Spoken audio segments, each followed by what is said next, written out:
Let's try that again with my mic on. Hi everyone, I'm Will Brown and welcome to the WPQuickies series, bite-sized WordPress tips and tricks in 30 minutes or less. Sorry for pressing all those buttons and things. I'm not feeling too good today, so I'm making a few mistakes, such as live broadcasting. And again, apologies as well. You might hear some construction work. They're building a house just across the road. So they've got lots of drills and hammering going on. Nothing I can do about that, sorry. Okay, so today I'm going to be talking about how to fix blacklist websites. And that was a topic that we sent in from Liz Walters, one of our regular viewers. So thanks, Liz, for that topic suggestion. And thank you, everyone, for taking your time to join me today, this lovely sunny Sydney afternoon. Welcome to those overseas. We've got quite a few overseas people who tune in at this time, and for those watching on replay as well. Drop your name and where you live, where you're watching from in the comments below. Remember to subscribe to the channel and ding that bell for my latest video updates as well. Let's just see who we've got here online today. We've got Jean from the Central Coast. Hi, Jean. Jonathan Cooper from the Central Coast as well. We've got Kingsley from the Northern Beaches. Oh, it must be nice with Northern Beaches today. That'd be good to go out on the beach. Mr. Miaipus from Sydney. Alan as well. So yeah, thanks for tuning in. Liz, hi Liz, and Joey as well from Singapore. And I'm going to say hi to Bruce, he's in Gosford, and Anna as well from Singapore. Thank you so much, guys, for joining in. You can probably hear all that drilling and thumping from next door. Oh dear. Not a good day to do live broadcast, but it is what it is, you know, such as live broadcasting. If you want to leave a comment, if you want to ask something, use the comments down below and use a hashtag ask at the beginning of your question, just so when I scroll through, I can see them nice and easily from that. Anthony in Sutherland. Hi, Anthony. Thank you very much. Quite a lot of people watching this broadcast. I guess blacklisted websites is a pretty horrible thing, and you want to know how to fix those. Okay, so let's jump into it. I've got quite a few slides to go through today. Okay, let's go. Full screen for that one. Now, nobody wants to see this screen, not website visitors nor website owners. It's a horrible thing to have for your website. I've been there. I've had clients. This has happened to as well, so it's not as uncommon as people would think. So today we're talking about blacklists, not that type of blacklist. I certainly can't help you if you get on that one, but these types of blacklists that lock you out and generate those little notes. Jonathan says, "Don't worry about construction noise. I can't hear it at all." Yeah, cheers, Jonathan. I know it's pretty loud. Okay, so in simple terms, a blacklist is just a list of computer IP addresses that somebody or some company has deemed bad for some reason. Now, Google and Bing, they maintain their own blacklists for their search engines, and you'll find that some of the antivirus companies like Norton or Kaspersky also maintain a list of suspicious websites as well. Now, you can check to see if your website has been blacklisted with Google quite easily. They've got a link that they go to. It's called their safe browser status. I'll copy some links down below in the comments. I'll put all the links underneath the description of the video later on after the broadcast as well. But yeah, so you can go to there. So it's the safe browse and search. You type in your URL, and if it's found any malware stuff, then it will highlight that there. I've done a quick check on one of my URLs that said no unsafe content found. So that's a really, really quick way if you want to check your site or your client's site, just to double make sure that Google has listed it, you know, if that's something you suspect. But if you're looking for a more comprehensive tool, there's a great online service, and it's free, called VirusTotal. So if you go there, you can select the URL, put in the URL of your or your client's website, and what it does, it goes and it checks over 60 different blacklists service sites. So you can see here, here's an example of one that I did earlier this morning.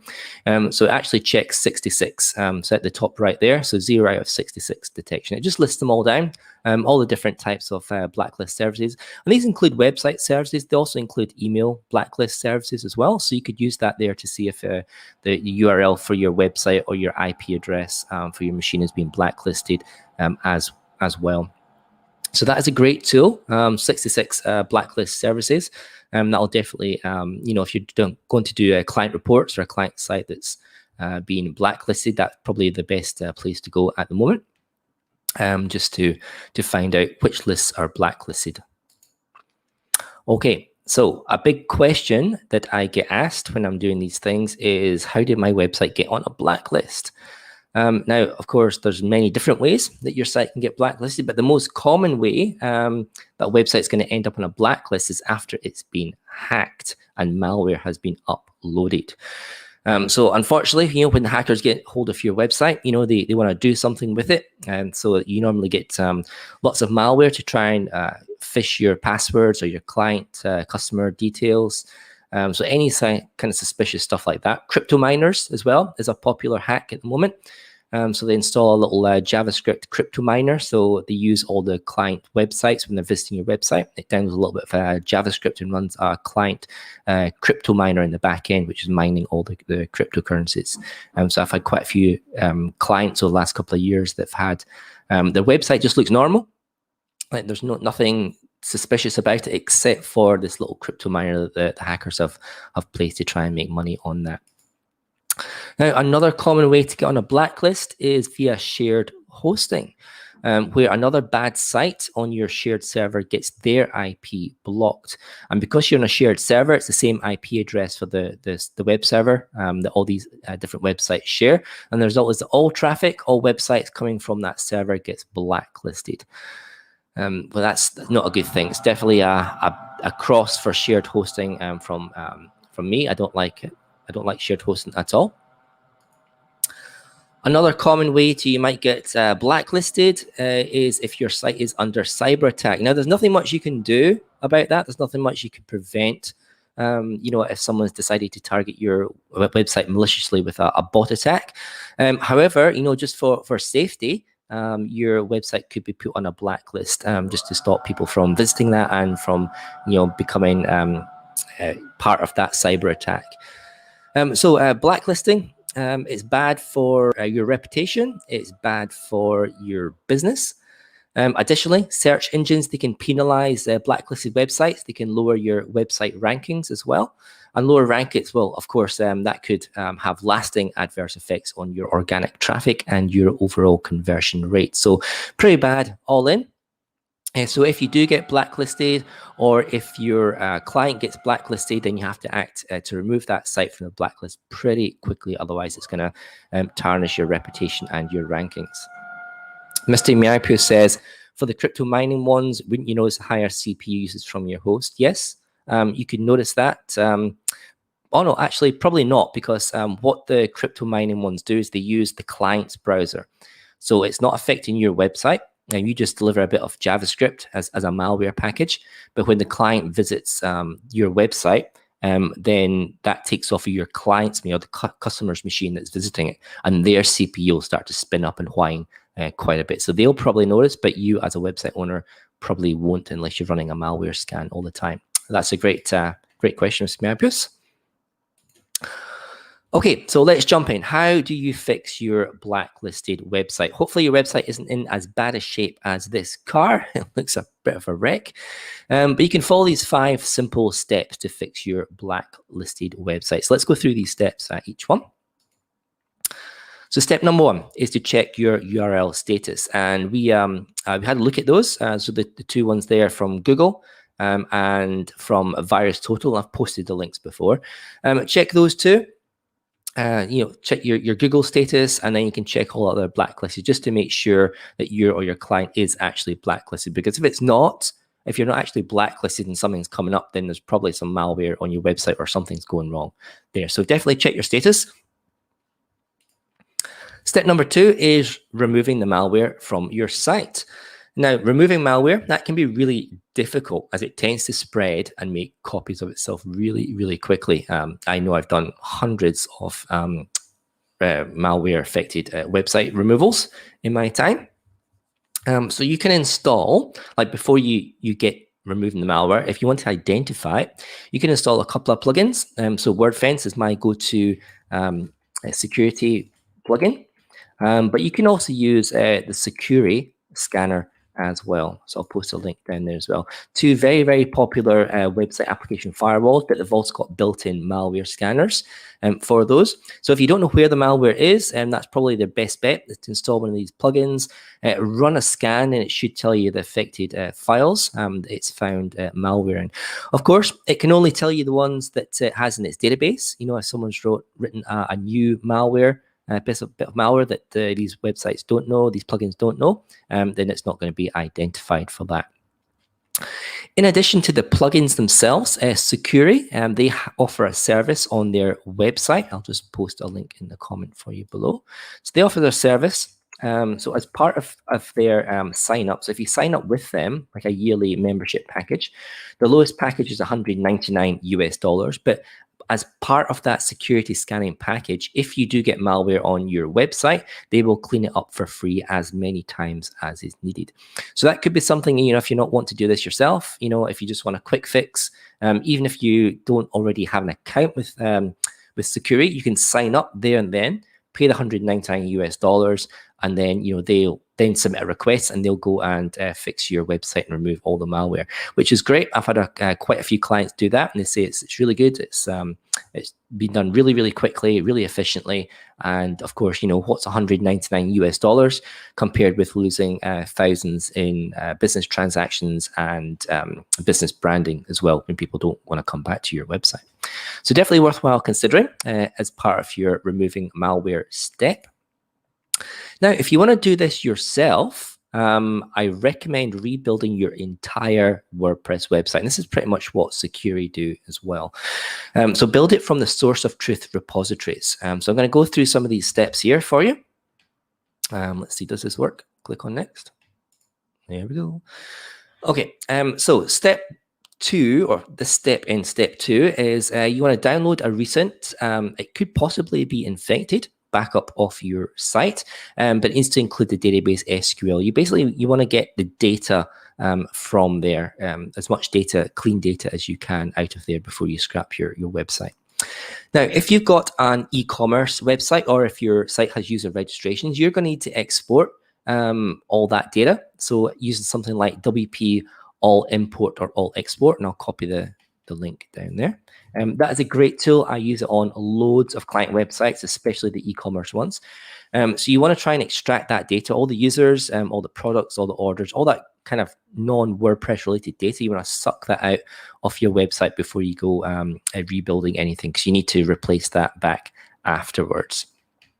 Okay, so once you've got the data, once you've got the backup files, what you want to do is you want to zap everything on your website hosting folder. So clear it out completely blank, and take a screenshot of it as well.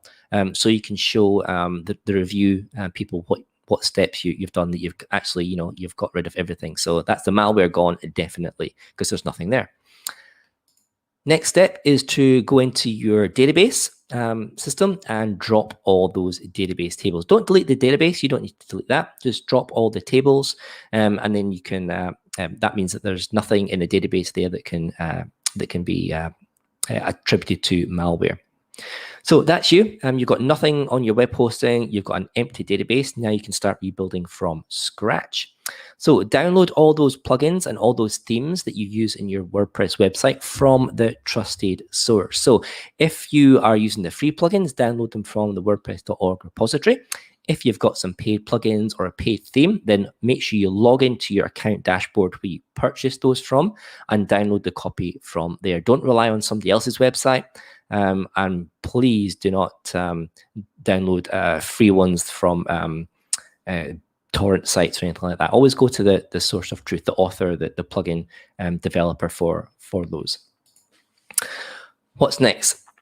Right, so upload, install, and configure a fresh copy of WordPress from WordPress.org. So download the zip, upload it up to your web hosting provider, unzip it, and run the install, and then just go through the installation steps for that. What that's going to do is put a fresh copy of WordPress on your hosting account. It's going to install new database tables as well, so you're not going to have any issues there. A brand new copy of WordPress. Well, you know what to do next is upload all those freshly downloaded plugins and themes that you got from the source of truth. Upload those up to your file hosting system and unzip them into the relevant folders. So you're basically building up your website from the components again. And you're going to need to go in and install those. You need to activate them. You're probably going to need to configure them as well, just to make it to rebuild that website. Someone is asking a question here.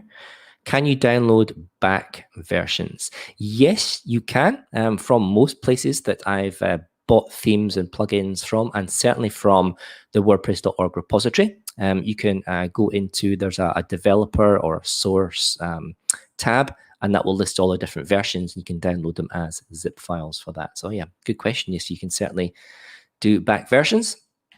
What's next? So we've got WordPress, we've got plugins and themes. What you want to do is run the WP all import to import all that data you've exported from the old one. So you want to import users, you want to import products, you want to import orders, and all that kind of non-WordPress data that's making up your WordPress site. For those. So those are the basic steps, very, very, very basic steps that you need to do to kind of recover or rebuild your website after having it infected with malware.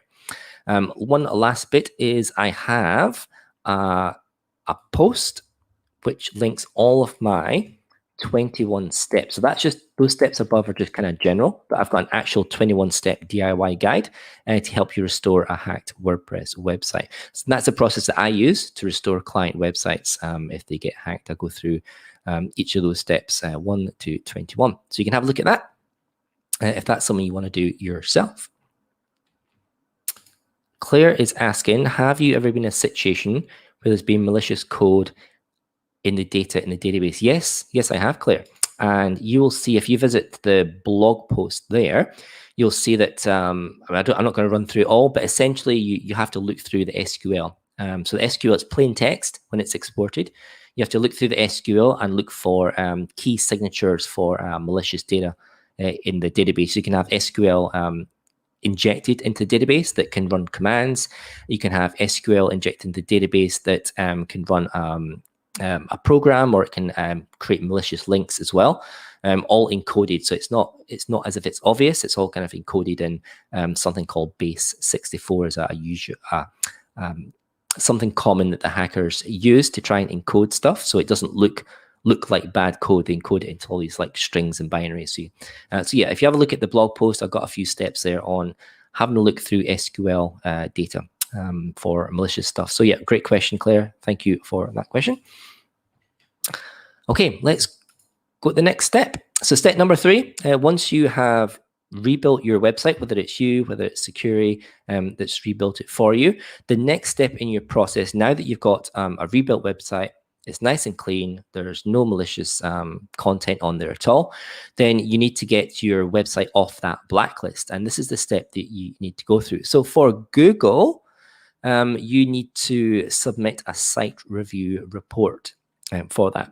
And that is done through your Google Search Console. And this is why it's important when you're doing a website launch, is to go through the proper steps. And that's, linking your website with Google Analytics, but also linking it with Google Search Console and with Bing Webmaster Tools as well. So that if an issue like this comes up, it's easy just to go straight in there and request reviews. So it's done through the Google Search Console. And you want to navigate to the security issues section. Now, if your site has no issues with that, you'll see a green tick alongside with a message that says no issues detected. But here's an example of a website that has been compromised. And so if there is something there, you're going to see this big exclamation mark, and it's going to tell you how many issues are detected. And then underneath that, it's going to list the actual issues itself. I've just snipped, I clipped the top from there. But the important part here is the request review button. So you click on that, and then that will open a Google form, and they're going to ask you several questions about your website as to what it was compromised with, what steps you've taken to resolve the problem. And when you click on the request review, that's going to go to a human team. So a human team will look at your website, they'll review it, and they'll get back to you. Hopefully they'll automatically lift the ban, but sometimes they can come back and ask you for additional clarification that you have to submit. So this is why you need to do this really, really quickly. Don't leave it lying around, because sometimes it's a bit of a process. It can take some time to see that. Geophotography and art. There is a good topic for future, how to look at base 64 code when you see it and how to decrypt it. Yep, I can pop that on as a topic. That's certainly a interesting example. And yeah, there's lots of online tools that allow you to encrypt and decrypt base 64. Okay, so step 3. So we've submitted your site for review for Google, and hopefully if everything's going well, if you went through all the steps above, then Google will automatically lift that blacklist and they'll whitelist your website, and you won't get that horrible red screen anymore. Now, Bing has a similar process in their webmaster tools. I'm not going to go through it. It's pretty much the same process. But if your site has been blocked by an antivirus company, you're going to need to go on to the relevant company website and find their form to submit a site review as well. Now, for Norton's probably one of the more popular virus scanners out there for PC and Mac. They've got something called a safe web. So there's a link below. You click on safe web and you basically register as a site owner. And then there's several questions as well that they're going to ask you about the website in order for them to review the site and then whitelist it again. Okay, so that's step 3, and we're basically asking Google and the other places to have a review of the website, make sure it's got no malware, no issues, and then to whitelist it to remove it from that blacklist. So that's obviously an important step for that. But afterwards, don't just stop there. If you haven't already done so, install a web application firewall plugin, a WAF, and set it to scan your site. Make sure you include external files and make sure you're scanning it at least daily. So I recommend Wordpress. That's what I use on all my clients and all my websites. I've sent you a link for security as well. That's another good one there. But also, probably the third top one in there is iTheme Security, or it used to be called Better WP Security. And I've sent a link there for you. Anthony's got a question. Is email much different or comment spam? Comment spam, you're probably not going to get too much. You're probably not going to get blacklisted for comment spamming. But for email, email is a different kettle of fish. So email blacklisting is basically when you're sending out lots and lots of emails from your computer to your web server. Yeah, it can be flagged for that, especially if a lot of people are clicking on spam. You know, when they receive the email, then that's a big red flag, and it can blacklist your IP address. So the process is kind of similar in getting delisted, but obviously you got no website to deal with. It's just like the email service. That's why if you're going to send emails out, don't send them from WordPress. Send them from a proper email service like MailChimp. Or ActiveCampaign or something like that. Okay, so step 4, as well as installing a firewall, what you want to do is you want to make sure you're doing some WordPress best practices as well. So I've got some best practices here. Make sure you're using some complex passwords so that people can't guess your password and get in. Make sure you're logging out of the WordPress admin area when you're finished. Don't just kind of leave your session. It's probably okay on your own computer, but certainly if you're using a laptop or if you're using the public computers, a library or something, make sure you always log out of WordPress as well as your Windows or Mac session. If you've got people who are logging into your website, if you've got members, if you've got shoppers that are logging in at the time, make sure you log them out if they're being idle for a while, because you don't want them to leave their sessions open and then somebody come along and hack their session when they've been logged in. So it's a fantastic little plugin. It's called Inactive Logout. I've sent a link there in the comments below, and you can set a time for inactivity, and after that set time, it just logs the users out, so keeping everyone nice and safe. Make sure that you use two-factor authentication for your logins from that point onwards. And for people who are registering new accounts, make sure they have to use two-factor authentication as well. It just doubles up security. It gives you something extra that the hackers don't have access to. So it's really, really difficult to try and brute force their way into a username and password if you're using two-factor authentication. Next up, maintain proper file permissions. So what I mean by that is most hosting is Unix-based, not Windows-based, and Unix has different codes for controlling the access of who can access the file. So the web server, a group, or just general visitors. So in general, folders on a Unix file should be permission 755. And files should be 644. And those numbers, I'm not going to go into those numbers here. You can Google those on the web. But that's like the basic file permissions to stop people being able to edit the files and edit and use the files in the ways that they shouldn't be able to do. And consider using an activity log plugin. There's lots there. Probably the best one is called Stream. I've not got a link for that, but you can Google Stream WordPress for those, and it just it logs everything that anyone does within when they're logged into a WordPress website. So if you're trying to track activity, that's probably just a good thing to monitor to make sure that people are behaving themselves after that. After you've rebuilt the website, to make sure that they're not the ones that are compromising the website. Again, geophotography is how long do you recommend for inactive logout? It's a great question. I guess that really depends on what the people are doing on the website. If you've got people who are editors who are writing some content, perhaps their process is more creative and they have to think about content. Maybe they're writing stuff down, getting inspiration, and then going back to the keyboard. So they might be away for 15, 20 minutes at a time. So it's really dependent on how your users are using your WordPress system. Obviously, you don't want to be logging everyone out after 5 minutes. That's just going to annoy people. But yeah, set a good time, maybe 60 minutes, 45 minutes, 60 minutes, half an hour would be a reasonable time, I think, to set. But again, just judge that by who's logging into your website and what things they are doing. Just ask them. Lisa asks, Stream is awesome. Stream is really, really good. It's an all event activity log. It logs everything that anyone does within WordPress all the time. Now, put monitors activity logs on for a little while. Yes, they are really, really good, but they also drain resources and they can eat up your database size as well. So use them sparingly and use them appropriately. Geophotography asks again, can you conditional logouts for people like editors? I'm not sure, to be honest. You can have a look at that inactive logout. I just had a quick look at it.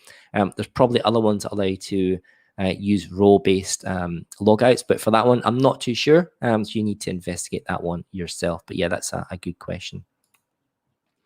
Okay, are we done here? Oh, best practices. Okay, I've got another blog post.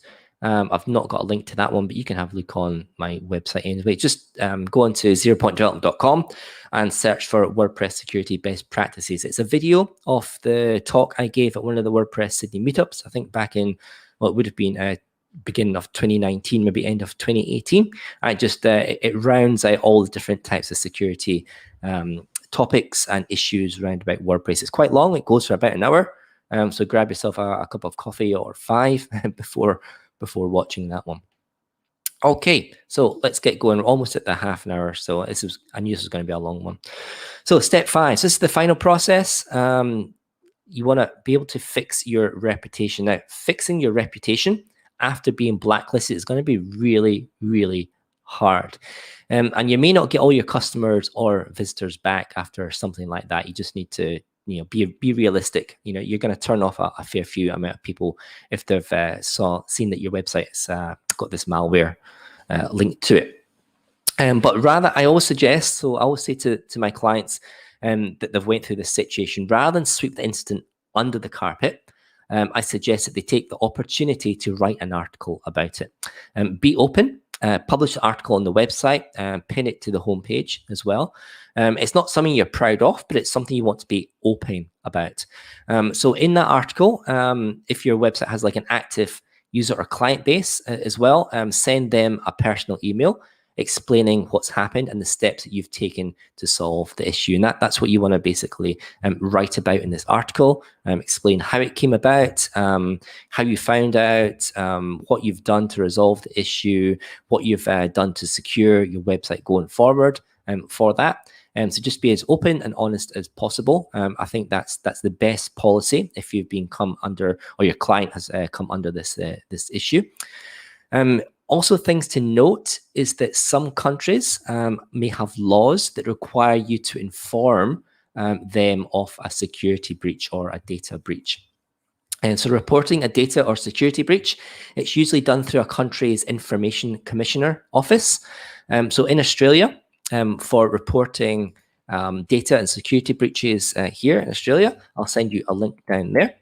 So there's a link to one of the government websites there, and they in turn, it links to the Australian office the office of the Australian Information Commissioner, and that's a link to their office down there. So yeah, read up on your legal obligations as well. So if your website has been hacked and client data could have been stolen, then you might need to legally inform one of the relevant authorities as well, so that they can investigate and make sure that everyone's data is secure, or at least notify them if it hasn't. Question from Kingsley. Hosts like Kinsta seem to do a lot of automatically. Is that true? Yes, it is. So if you're going with one of these WordPress managed hosting companies like Kinsta, like Pagely, like WP Engine, they have a lot of this built in. They have a lot of malware scanning built in. And because, they don't want to get a reputation as being a company that gets hacked all the time. So this is just kind of doubling up on, kind of focusing on like a general website security. And I'm not saying that if you're on Kinsta or your WP Engine not to do this and you're going to be all safe. Of course, no one can tell when a website is going to get hacked or how they're able to get in. But certainly, yes, like Kinsta and WP Engine, they've got very, very good security systems and malware scanning in place. But, it's not infallible. It's not infallible. So having this extra level of security, I think is beneficial. At least having a website application firewall like WordFence in there can work wonders for your security, as well as just something simple as implementing two-factor authentication for that.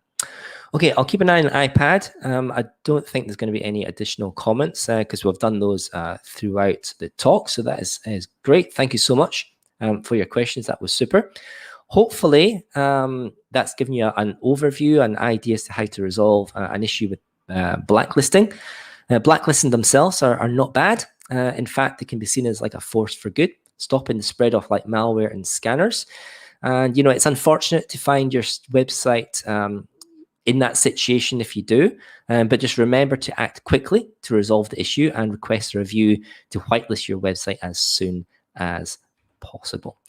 So thank you again. Next week, I am going to be covering custom WordPress login URL. Now, a few weeks back, I did cover something to do with the WordPress login URL. It's finding your WordPress login URL. So this one is going to look at how to customize your WordPress login URL. So give it a little bit of a different name rather than WP admin or that such. I'm also looking for topics. There's a link down below in the comments if you want to send me some topics, and I can queue them up for the following weeks. Just a shout out to WPAustralia.org. If you want to find out what meetups are happening in Australia, there's a find a meetup button, and there's also a join us on Slack button there. You can join us at wpaustralia.slack.com, ask questions, get to know people in the community. A little shout out for my website owner survival guide. So if you're a web developer or designer who creates and maintains websites, I've got the ultimate website owner survival guide, and it's going to help you to add to your bottom line as well. So visit that website if that is you. I'm happy to connect with anyone out there. I'm mostly on LinkedIn, but I'm on Instagram as well. And sometimes I put rants out on Twitter. Kingsley is asking, how do I find out sessions that you have missed? Okay, just on this YouTube channel that you're watching. So it could be my Will Brown Digital, or it could be the WordPress Sydney YouTube channels. I've got all the previous videos, all the previous sessions from there. They're under a WPQuickies playlist, and you'll be able to scroll through that and find the ones that you've missed. So thank you very much, guys. Thanks for your questions. Thanks for your time. I'm going to nip off. I went a little bit over today. Nip off and grab a cup of tea and just feel sorry for myself. So I shall see you guys next week. Thank you so much for watching. Ciao.